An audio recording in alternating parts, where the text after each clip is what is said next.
Welcome to Vital Organs, paramount to the physical, mental, and spiritual well being. I'm Nate, and welcome to my podcast. This season is titled Issues of the Heart. We will be focusing on how we protect our hearts and making sure that we are fulfilling its desires.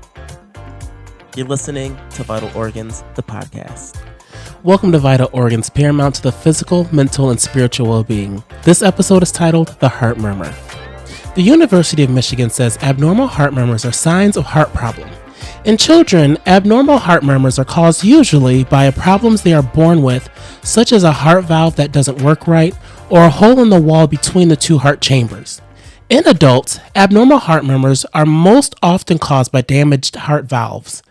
Heart valves operate like one-way gates, helping the blood flow in one direction between heart chambers as well as into and out of the heart. When disease or an infection damages a heart valve, it can cause scarring and can affect how well the heart valve works. The valve may not be able to close properly, so blood can leak through, or the valve may become too narrow or stiff to let enough blood through. On the last episode of Vital Organs, my sister Lauren and I shared some funny moments from our childhood and played a few games. I would like to welcome back Lauren to Vital Organs for a more in-depth conversation about the issues of her heart. Thank you for joining me again. Just a disclaimer, we process our grief through humor, as you could tell from the last episode, and we had so much fun during our Laughter is Medicine series last week, and after talking with you, I realized how different our experiences with Dad really were, and my earliest memories of Dad were of him walking, putting Shelly or me and I in his lap and letting us drive the car, going to the local grocery store early on Saturday mornings for donuts. But your first memories were much different than mine. Do you mind sharing what some of those memories are from the early times with Dad? Yeah, so my earliest memory, like I said, was Wade Road. And just like not seeing him like up and walking. Right. It was more so I kind of seen him in his chair or just in the bed or just relaxing somewhere. Yeah. What were some of those memories that you really that stick out to you from I the remember earlier when we got times? Buddy. When we first got Buddy. Got Buddy. Who was Buddy? Buddy was our first, the first dog I remember getting. Buddy was our Basset Hound. Basset Hound. Big floppy ears when we got him. Yes. You remember what he would do when he would go running through the yard at first? When he tripped over his ears? He would trip over his ears Yeah, because I was they were little, so long. But I remember that one because I remember going to pick him up and trying to figure out a name for him and everything. Yeah, because the dog didn't like me at first. I remember we were all sitting in the living room, and we were all in kind of like a circle on the floor, except for Dad. I think he was sitting on the couch. And he ran to you, was playing with you. He ran to me and bit me. I mean, I got bit in the later years, but Yeah, well, I guess the more I start to look like you. over some butter. Over some butter. Yes, he would. Buddy the Butterman. Buddy the Butterman. He would literally put his paws on the counter, get a full stick of butter, and eat the paper and all. Sometimes when I sit and think about the different times that Shelly and I had with Dad when he was mobile, I wonder if it was hard for you to see Dad in the way that Shelly and I remember him. Yes, especially like looking through like old family videos and stuff. Or not videos, but like pictures. Seeing like Dad in a pool. Yeah. I never seen Dad in a pool. That's because he would sink. We tried to put him in a pool one time. We have a family member that has a pool, and we go out every year and use it. And we try to get him in, and literally he was just sinking, going to the bottom. You know, how does that affect your heart health? Seeing our differences with my memories being of Dad walking, and yours are mostly of him being immobile. How does that affect your heart health, and what damages did that cause your heart growing up? Honestly, like I was in a sense kind of jealous. And so that way, like it pulled on my heart differently to where it's like I try to relate to you guys, and I can't because it's like you guys had Dad that would hide, bad grades from not from Mom, but like talk to Mom instead of like me being like, all right, let me go take it to Mom. Oh, I gotta tell you, or just like hearing like different memories of like you guys going like full blast, right? Or you guys remembering Dad working for Coca-Cola. I don't remember though, so it kind of like pulls different, and it like makes me emotional because I'm like, dang, if only I could relate. Right. Like I remember when Dad was working for Coke. That's back when they had Coke cards, and I would take them to school and sell them. Oh wow. which is I got them for free, so I was making a profit. I was an entrepreneur back then. How much were you selling them for? I think it was like $5, which was a lot back in the late 90s. Gosh, I feel old in the late 90s. I want you to think back and try to remember when you first had the realization that Dad was disabled, and share a little bit with us about the struggles that you experienced with him being disabled. Probably one of the first times I realized like he was actually disabled was when he fell off the scooter in the yard. Oh yeah. And he couldn't get up by himself, and I don't even know who helped get him up. Mom called one of her friends or one of their friends, and he ended up coming to pick him up. But our yard is very uneven, and it was one of the old school like hover around scooters with the handles that with the cloth seat. And it would fold back. Yep. And he was going through the yard, and he hit, and my mom was always, Nate, don't go out in that yard because you don't know what can happen. And my dad wasn't a little guy. Our dad was not small, and we couldn't get him up at that point. And so we had to call somebody to help us get him up. And I also remember when, what was his name for physical therapy? Steve? I think his name was Steve, yeah. When Steve was coming to the house and like noticing like Dad didn't have like fine motor skills. Mm-hmm. I don't know how old I was. Gosh, you had to be like really young. Because I remember he like left before and then like came back. Mm-hmm. But just like seeing Dad not move out of the chair. Right. I don't remember like the early like stages of like how you would have to help Mom pull him like on a bed sheet to the bed, but just like seeing like pictures of like when I like first day of school. Mom was taking those pictures. Right, and he was in his reclining chair. Yep. In the house. Absolutely. That has always affected me, but I always dealt with it differently. I didn't let it get to me. I'm like, okay, we just got to move with the punches, roll with the punches. I suppressed a lot of it. Yeah, I think we all did because we were in that fight, flight, or freeze, and we had to fight through it. Yep. If we would have froze, we wouldn't be able to provide for Dad the way that we should have. Or if he would have flee, who would have taken care of him? And would he have passed sooner than what he did? Yeah. And would he have the people like my mom take care of him and making sure that he's clean and doesn't have bed sores? Yep. So there's a lot that we dealt with. My first memory when I realized that Dad was never going to be the same when MS really took a toll on him is we had a recliner in the living room. I believe our church didn't at that time. He had a recliner in the living room. And I remember there were times where Mom and I would be able to slide him onto the floor. Mm-hmm. We had to put a bed sheet out, and he would get on the bed sheet, and we would literally pull him from the living room back to their bedroom. And it seemed like one night we just couldn't get him out that chair. Yeah. And he ended up staying there, I think, for about 6 weeks. My mom would change him in the chair, wash him in the chair, feed him in the chair, and he lived there for 6 weeks in the living room. And I know that took a toll on her. I know it took a toll on him. Yeah. And thinking back, I know that it took a toll on us. Yeah, and not only like mentally or like emotionally, like that stuff takes a toll physically. Physically, absolutely. And I never really sat and processed the effects that this had on me. And it seemed like it just happened one day when I was in middle or high school that we couldn't move him anymore. Just a little background of our dad. He was very intelligent. His family called him the professor. Yep. He graduated from Indiana University at Bloomington with a triple major degree, which was business management, labor relations, and human resources.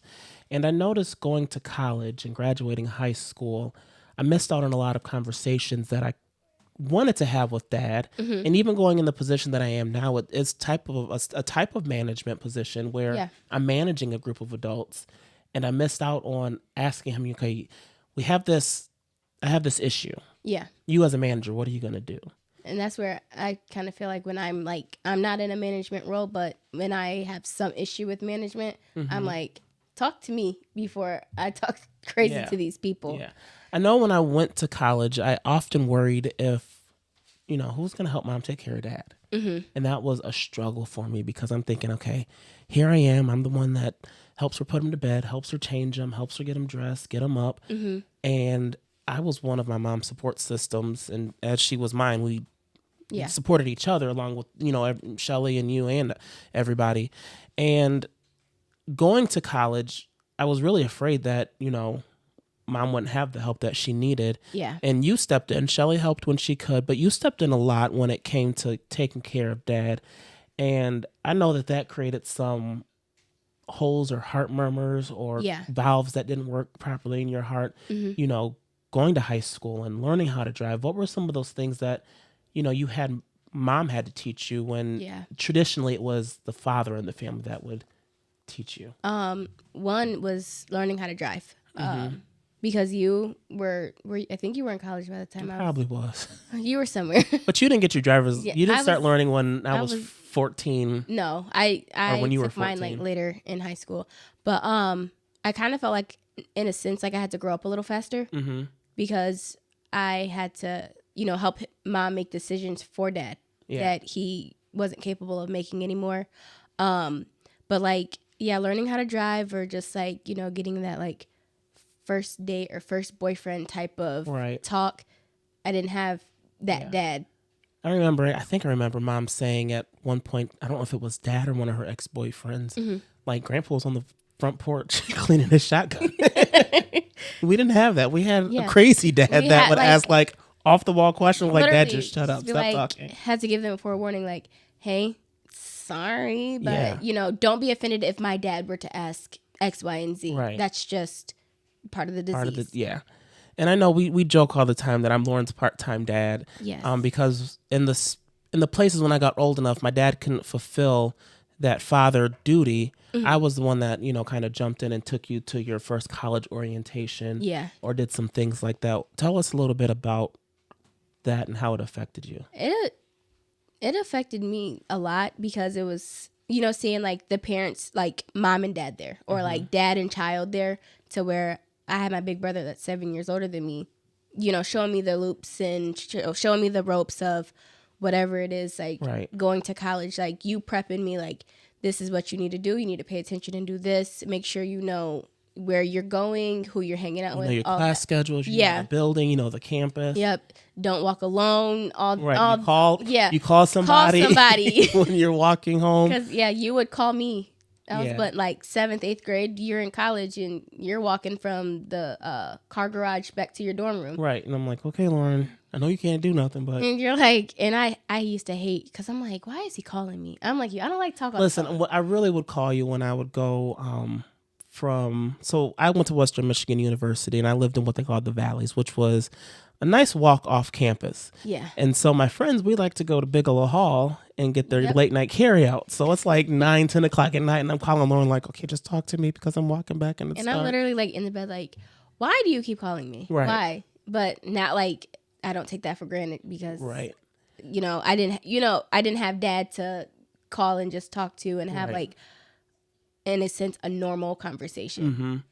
I know one of the issues that I had with dad being disabled is going to college for my first dorm and not having my dad there to, you know, help me put my bed up, to loft it, help me move my furniture the way that it needed to be moved. And he wanted to go. Yeah, he did. He went with me. Yeah, but he didn't go with me because I think I just packed up the van and we just went, Yeah. And, you know, that was, you know, going to college for the first time is a huge thing, and you want as many people. I remember I had Uncle Johnny, Aunt Tracy, Mom Shelly, and I boohooed like a baby.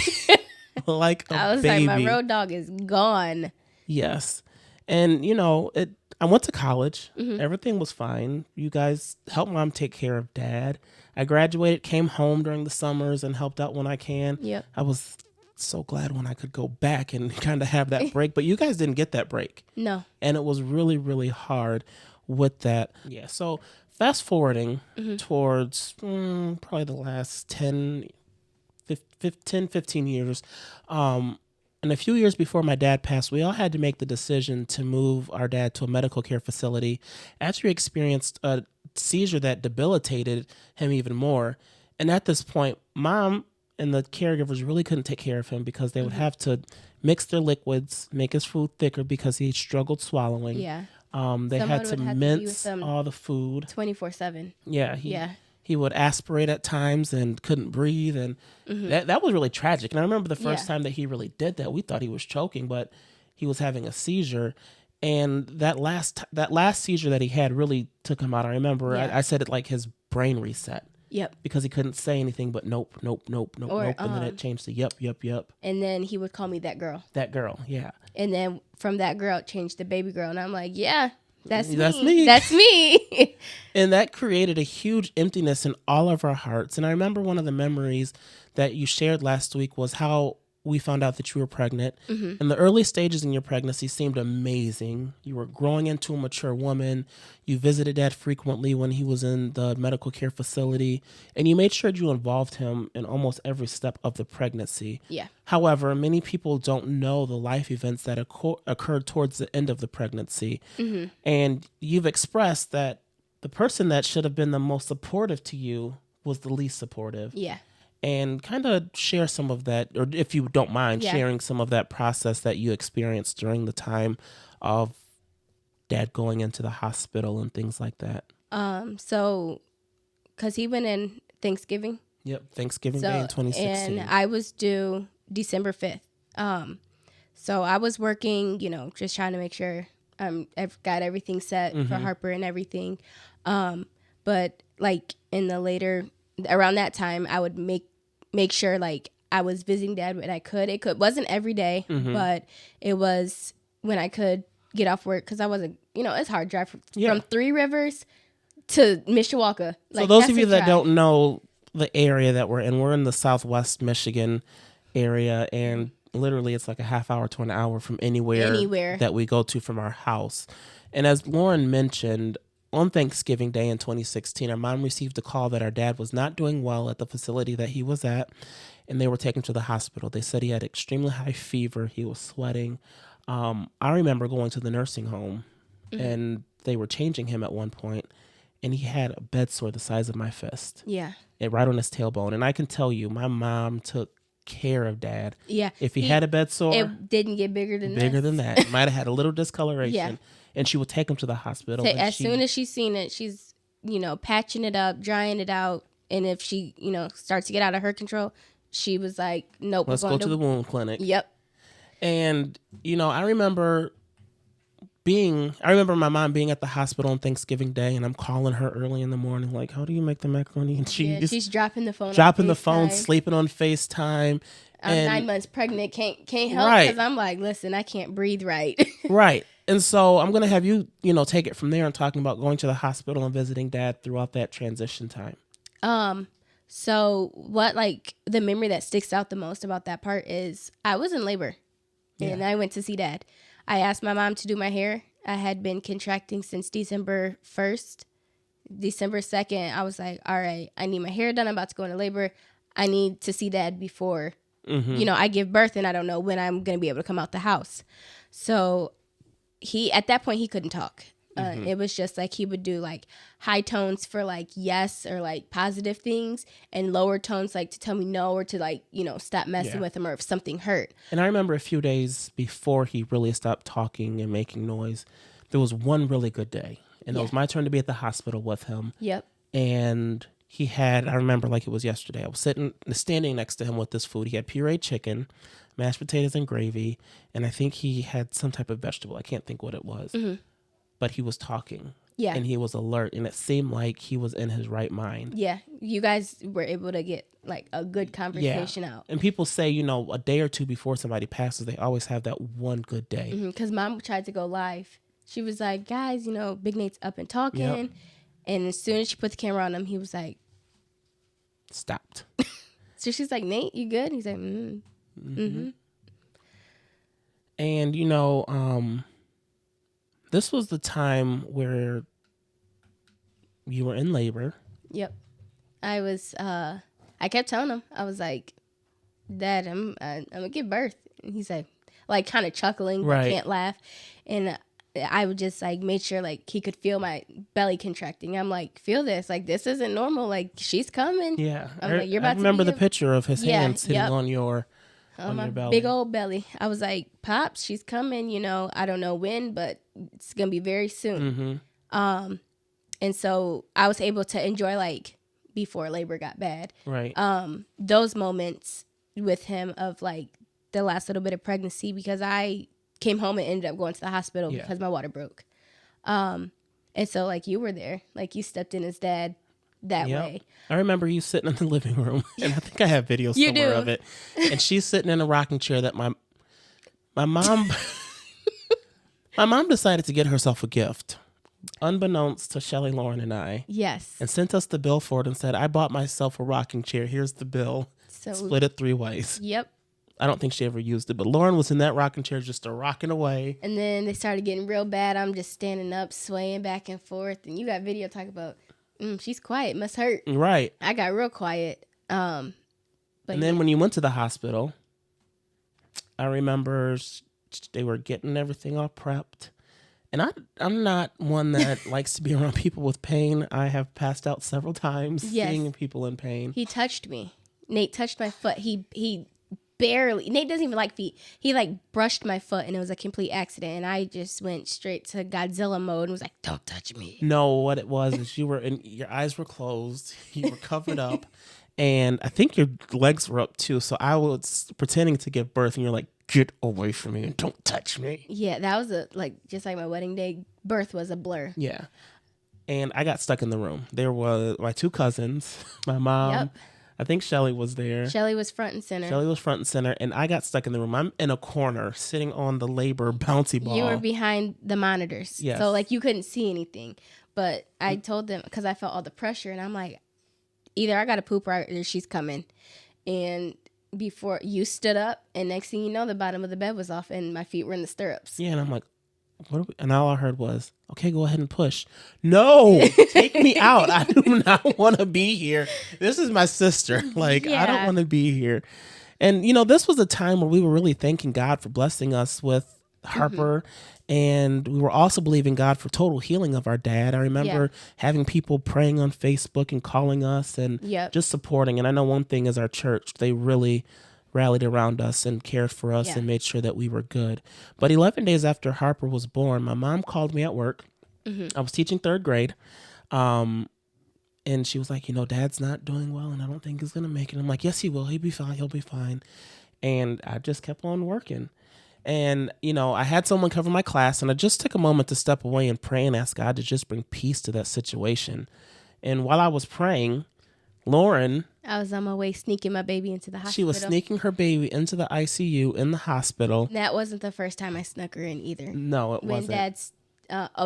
when his temp dropped to 88. Yeah. I didn't take her then, but it was after that. I snuck her in 2 or 3 times. Yeah, so towards the time when my dad started to... his health decreased, yes, or declined. His temperature kept dropping, and so we had the doctors in there, the neurologist in there, and they were like, "Okay, we gotta get his temperature up." They were putting heated blankets on him. He was in like a heated sleeping bag. Yeah, it was like a bag, and it was full of air, just blowing warm air on him. And we're like, "Oh, he's doing better." At that point, they were like, "He might not make it, but a couple days," and we're like, who ain't finna make it? Dad pulls through everything. But yeah, she didn't go that time. But after that, once they got him out of whatever it was, there became a time where we were just just let life run its course. Yeah, whatever happens, happens. Yes. And I'm gonna let Lauren tell the story of when she got the call from my mom. So I was, I had planned to go to the hospital anyways. Mom was like, okay. And I'm, making sure she's good. Do you need anything to eat? Mm-hmm. She's like, yeah. So I, stop and get us Chick-fil-A. And next thing you know, I'm calling her. I'm like, hey, I'm outside. I can't carry all this food in and the baby. So can you come out and help me? She's like, yeah. So the next thing she tells Dad was, Nate, I'm going to help Lauren with the baby. Don't go anywhere. And he didn't. He stayed. I walk in the room. I'm like, oh, hey, Daddy. You got a snow globe? Because it was around Christmas time. Mm-hmm. Sitting between his feet. I shook it, put it down, and I seen him go. And nothing else. So. And I often tease Lauren, and it's awful. But I told her, I said, if you would have never went up there, he probably would still be alive now. Still be here. You are a dad killer, which I'm just playing. Yeah. But I didn't take what you said hard. It was more so dang, I really watched this man take his last breath. Yeah. And Mom had to, rebuke me real quick. And she's like, it's not your fault. Right. It's not you. And the way she like explained it was, he's seen you take your first breath, you seen him take his last. So you're even. Yeah. And you know that I'm weird when it comes to emotions. Yeah. And I don't cry. I take things to heart, but in a way I try to be optimistic about situations. Mm-hmm. And I realized that when Dad finally passed, his quality of life increased. Yeah.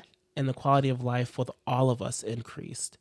And it was hard going to a nursing home every other day, weekly, visiting him, to not going at all. Mm-hmm. It was difficult for me not hearing him ask me to get him water or get him mints. Or somebody take him to bed. Listen, when my dad would get mad or pissed off, he would, somebody put me in bed. Put me to bed. Just put me to bed, Jackie. And, you know, in a way that knowing that he no longer needed us to care for him was a relief to me. Yeah. It was a breath of fresh air, because then I was like, okay, now I get to focus on my baby. Yeah. But, you know, it kind of bit me in the butt because I suppressed it. And we all did, because and we'll talk more during Shelley's episode, which is called Flatlined. That's going to be one of the last episodes. But having a baby there, you know, Harper was born 11 days before Dad passed. And she... and Lyric was born 27 days after Harper was born. So it was a birth, death, birth.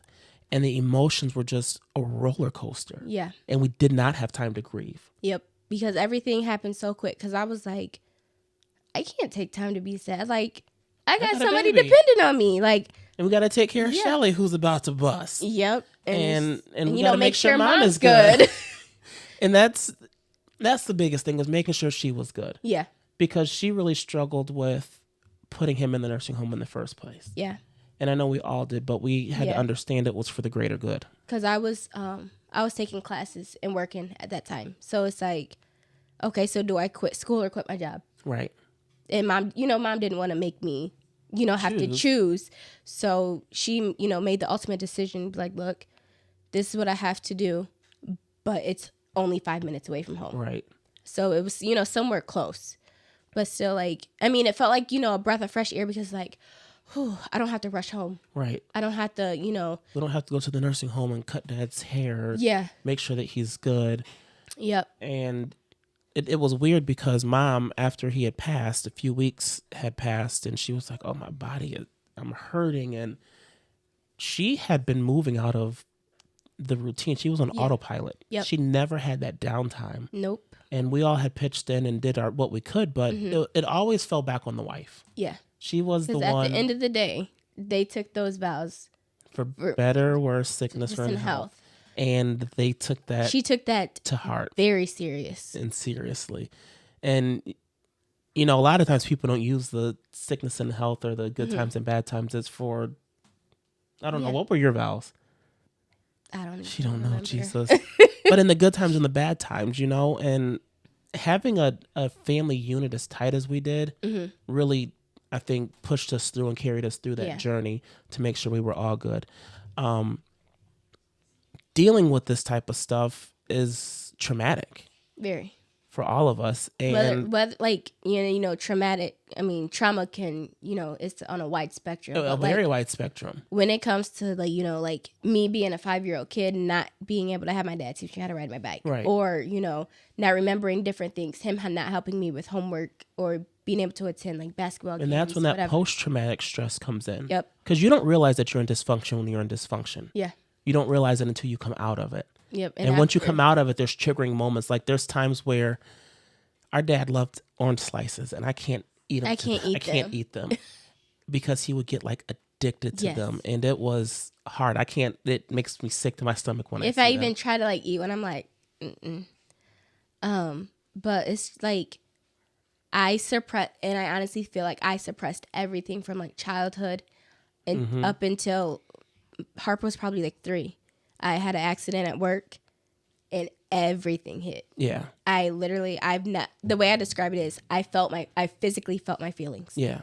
And I'm like, I've never felt like this.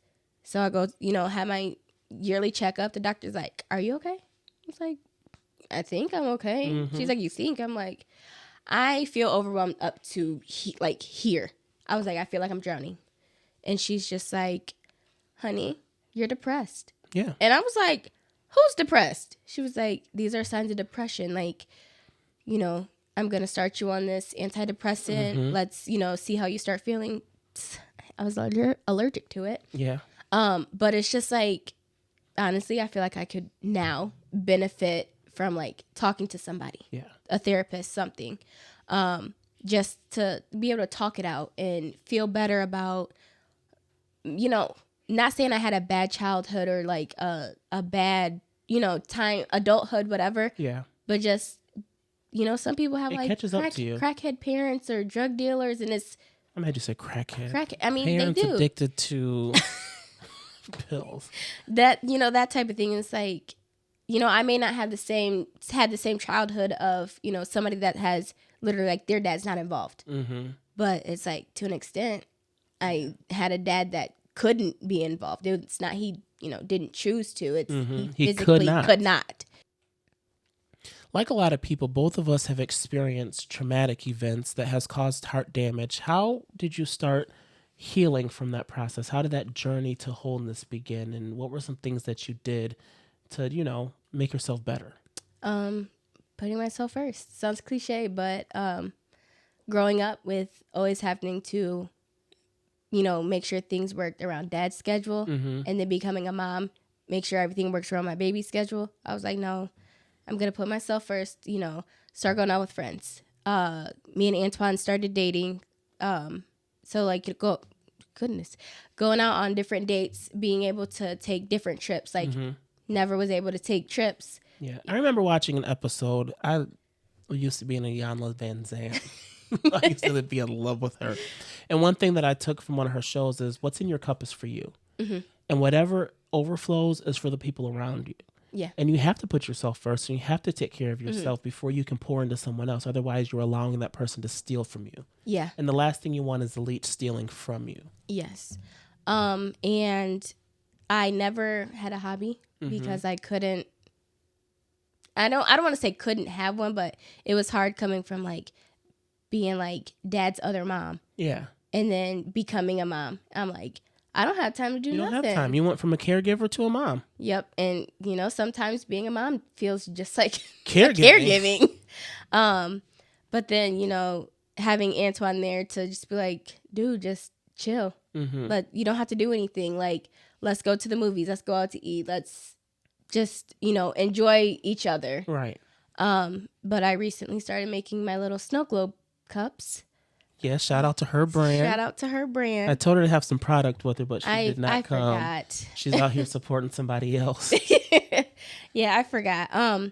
But, you know, just finding what I like. Because I don't know, honestly, what it is that I like. Right, because a lot of our life, even most of our childhood, was dedicated to doing what needed to be done to make sure that Dad was good and make sure that Mom was good. Yep.